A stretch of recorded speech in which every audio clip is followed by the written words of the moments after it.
Happy Friday, folks. Hey, good morning.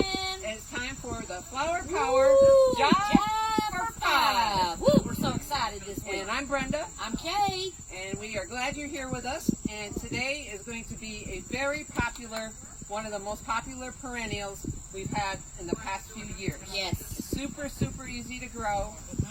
Even in this rain, it still has flourished all right, even though it looks a little dry. So it is catmint. Woohoo! And the Latin name? Nepeta, and there's several types of Nepeta. That's the genus. Yeah. All right, so we're going to talk about catmint. And a couple of things that it really likes. It likes at least 6 hours of full sun. It can have strong morning sun, a little bit filtered afternoon would be fine, but it does need some good sun. 6 hours is pretty good for it. It can go all day also. It's very drought tolerant once it gets established. And the biggest and one of the best things about it, it is deer proof, rabbit proof. I've never seen a vole get to it. Yes. It's like the golden child of perennials. That's right. So it works out really well, and it blooms a very, very long time. I was going to say, also, you know, a lot of perennials don't bloom all summer. Catmint, you can actually shear it back, and we'll talk about that, and it'll bloom a long time for you. And the butterflies love it. Great for the beneficials. Yeah, the bees love it. Yep. And also the hummingbirds like it. It does have a couple of them have a little more of a tubular flower that they really enjoy and stuff. And cats do like it, but they don't particularly eat it. No, we've caught Winter on the table a few times, nesting, taking her morning nap, her afternoon nap, and her evening nap. Maybe that's the thing. My cat used to sleep on mine, and he actually slept it to death, so it never came back. He was heavy. And then, like you said, they really don't munch on it like they do with the catnip. Yeah, right.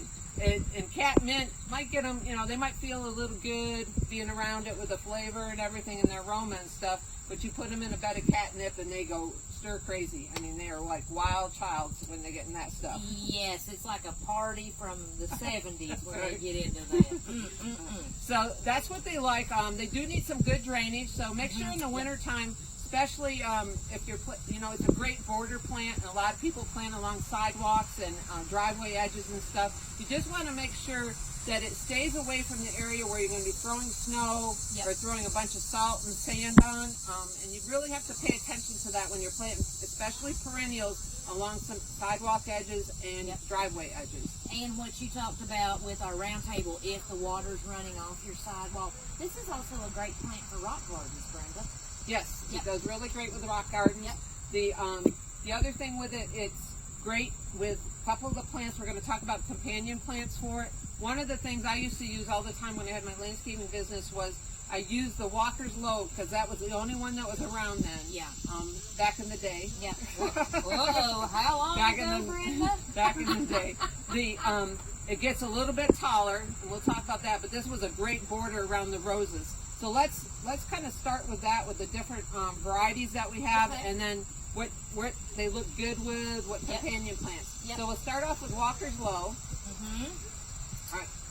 And this one can grow up to 3 feet, right? But this one is more apt to flop over, kind of like I do at the end of the day. But so it doesn't appear to be 3 feet tall, but it can grow 2 to 3 feet. But it does tend to flop. And this is the one I used a lot, especially with the knockout roses, because they tend to get a little bit leggy. This gets a little bit taller, so it kind of helps break up that. The base of the knockout roses. Or like the asters when we talked about, you planted, this would be like a monochromatic if you wanted to do purple. There's a lot of good purple plants that look great together. The other thing is, this is one plant, and all the ones that we show you will benefit from a shear back right after that first bloom. Then they'll continue blooming throughout the season. So I'm going to show you how to shear something back. You know Brenda loves to give a haircut. And Brenda remembers to tuck that finger in. Tuck that finger in, because I don't get too picky about this. I kind of would go like this to it. I'm tucking my finger in. So after that first bloom, I would kind of go like this to it here. I don't get right down to the basal growth, but I cut it back about halfway or so, depending on how old the plant is. And then this, within about 2 weeks, maybe even 1 week, depending on the season, will fill out and be nice. And you can go back a little bit. You don't have to go back quite as much as I did, just depending on how leggy it's getting for you or how tight you want it to look. And as far far as fertilizing, we want to mention, start off planting with the biotone. You take your plant out, make sure this has some good white roots. You loosen up the roots a little bit, just kind of give them a little bit of a touch here. Just kind of break them sideways here. Make sure everything's nice and loose. Give them a good tickle, I call it. That's the word. That's a southern word, tickle them. Ooh, nice accent, Brenda. I'm growing on her. And then you want to add a little bit of compost. If you have really heavy clay soil, we recommend getting a little gypsum in there, or the soil perfector. Even perlite, or even just some soil conditioner. Loosen it up a little bit, loosen that soil up.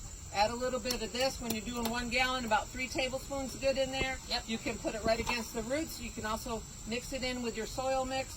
It just has to come in contact with the roots. You never put biotone on top of a plant. No. And this right here that we have here is called rice hulls. Oh yeah, we get a lot of questions about that. Good one, Brenda. So this is rice hulls, and we're using this now as a weed preventative, especially in our shade areas, or I should say our growing areas. Not right now, they're under shade cloth because the sun's so intense. But we use this at the beginning of the season. As soon as we put that plug in and it starts growing, we add a little bit of fertilizer, and then we cover everything up with the rice hulls. Yep. And this has worked out pretty well, holding back the weeds, because there are a lot of weed seeds around us. Yes. So once you get that planted, hold on, big truck going by. Whoa, helicopter, something. Oh. Take cover! That's called a Jake break, Brenda. Sorry. That's called a Jake break. Of course, you would know that. I would know that.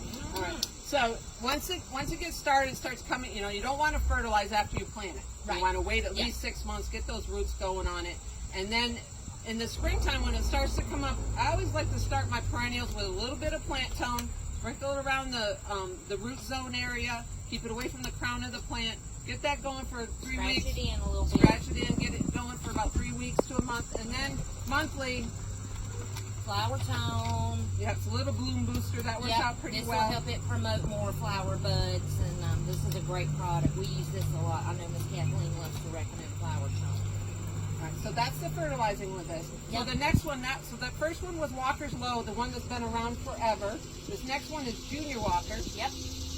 And so this one is a little bit shorter than the Walker's Low. Right, this one's about 1.5 to 2 feet. Yep. And the flower color on these reminds me of the same color as Russian sage. Yes, yeah, it sure does, and it's a beautiful little flower.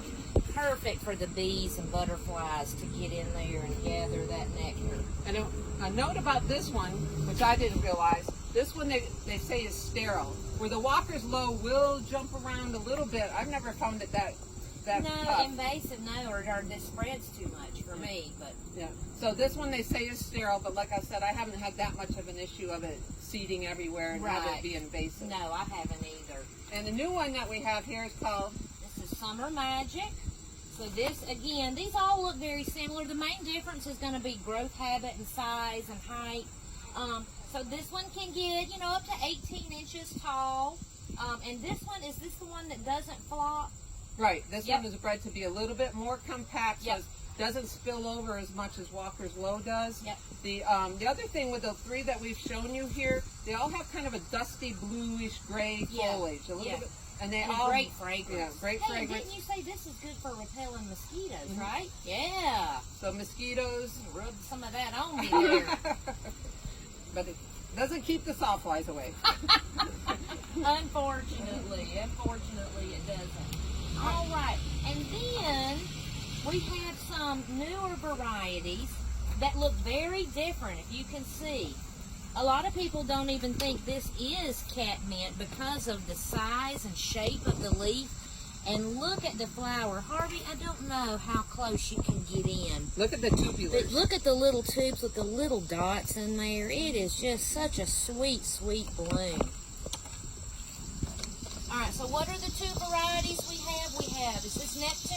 No, this one is Blue Prelude. Blue Prelude, okay. That's Blue Prelude, and they both have the same type of flower. So Blue Prelude gets about 2 feet tall, 15 to 18 inches tall, close to 2 feet. And once again, you can shear it back, and it blooms all summer. it's just, to me, it's a much brighter flower, much bigger flower, but it has the green foliage. It's still, it's a different fragrance to me. It is. Yeah, it is a little bit different. Smells good though. Okay, now are we done talking about them? Because I have a question for you. No, one more. This is a Neptune. Neptune. Okay. Short. Yes, this one's going to be shorter than your blue prelude. This one about 6 to 12 inches. 6 to 12 inches. Oh yeah, this would be appropriate for borders for sure. Right, and the Coreopsis, like the moonbeam or or yarrow. Zagreb. Yep. Yarrow. Yellow and purple are How do you say complementary. yarrow? Yarrow. Hey, but you said roof for roof the other day. I meant. Oh my goodness. South meets North. You gotta love it, everybody. So yeah, a couple of great companion plants with these. Just great edging plants. Yep, sure is. All right, hang on. We do have a couple more over here. Oh, the cat series. I love these. These are proven winners. You know we love our proven winners. We have Cat's Pajamas. And this one's going to get about a foot tall. Blooms prolifically. Again, not so apt to flop. These are great for containers too, don't you think, yes. Brenda? And all of them are very zone hardy.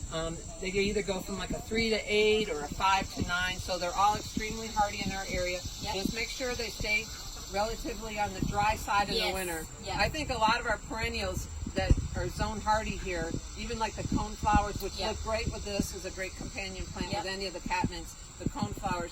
I think they get too wet in the winter time sometimes, and that's what their downfall is. Right, I mean, that's one of our biggest issues. I agree here with the perennials in the fall. So Cat's Pajamas is a beautiful one, and then this is Cat's Meow.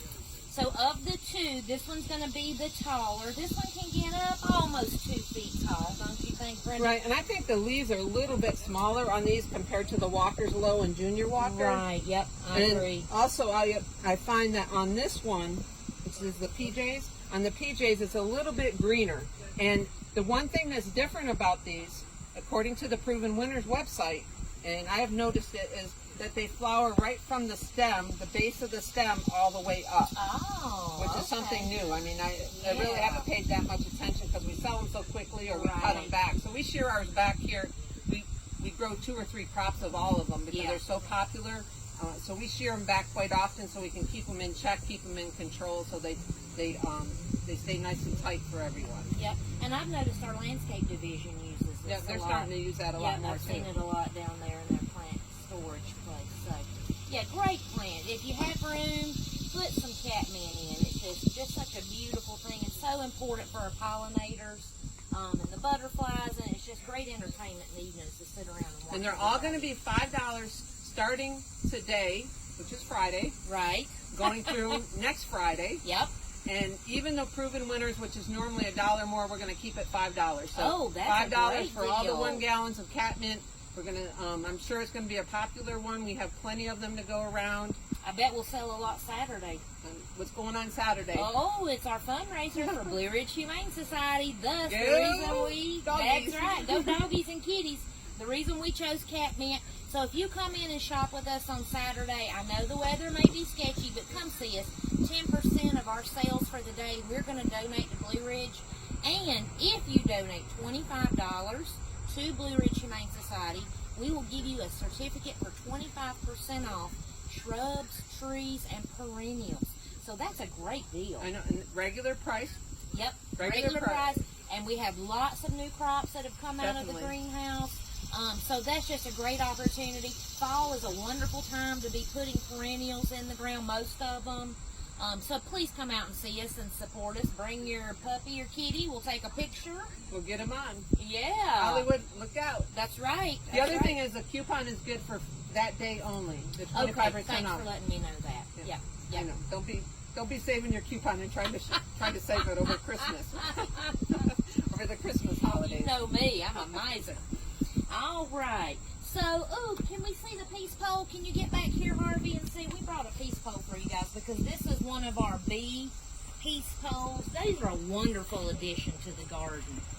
And they look great in the winter. They add a little bit of interest. Yeah. I mean, you know, everything's a little blah sometimes in the winter time. And you know, Brenda, I saw one last year. Somebody had taken the little fairy lights and hung around the peace pole to light it up at night, and it was that's so a great pretty. idea. Yeah, it was really pretty.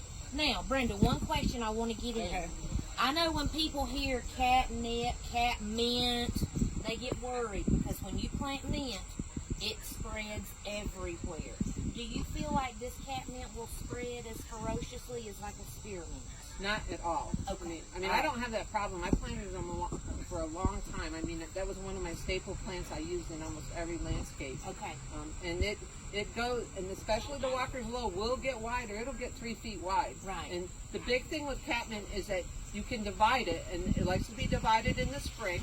And we are going to do a Raymond's Roundtable series of what perennials like to be divided or need to be divided usually every 2 to 4 years. Right. There's quite a few of them that like to be divided, and when the best time is to do it and how to do it. Yep. And we're going to have a series of that on the Raymond's Roundtable. I'm not sure if it's next week or the week after. Yeah. But I think that would be a good topic for everyone. Be helpful for so everybody. That way you can walk around your garden. If things have been in the garden 2 or 3 years, or 4 or 5, they're getting a little out of hand, or they're not blooming as profusely as you would like them, chances are they need to be divided. Yep. So we'll go over that, and that's a great topic to discuss, I think. Excellent. All right. Well, I think we need to get ready for our big day on Saturday and get our rain gear out. Well, it's not supposed to rain that hard. Oh, really? I'm worried. Laura got the invitation, but she's not quite sure if she wants to be here or not. Well, I'm worried about the wind in my hair, Brenda. Well, she heard that there might be a crowd or something. So we are keeping that. We are really, really trying to keep that 6-foot distance. Wear your masks. All right. We have everything on tables. We have them on both sides of the tables can be used. Yep. And because we're having it 5 or 6 days, we think it's going to help spread people out. There's plenty to go around. We'll restock the tables as necessary. So if you can't make it on Wednesday or Thursday, come Friday, because we have a lot of the plants, the perennials out in the greenhouses. We're not throwing them all out at once. Yep. You know, we're not going to put 100 columbines out there, which is one thing that's going to be on there.